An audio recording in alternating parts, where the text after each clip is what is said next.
Hi everyone, today recipe మిరియాలు చింతపండు రసం.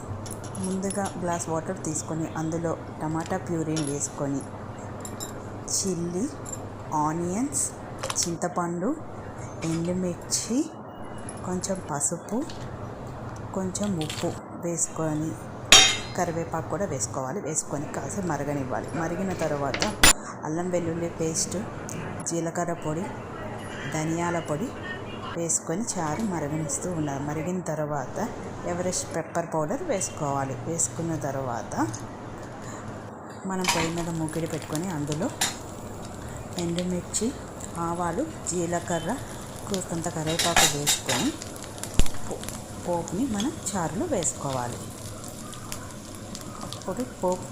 అప్పుడు చారు చాలా బాగుంటాయి. ఈ వీడియో కనుక మీకు నచ్చితే please like, share and subscribe.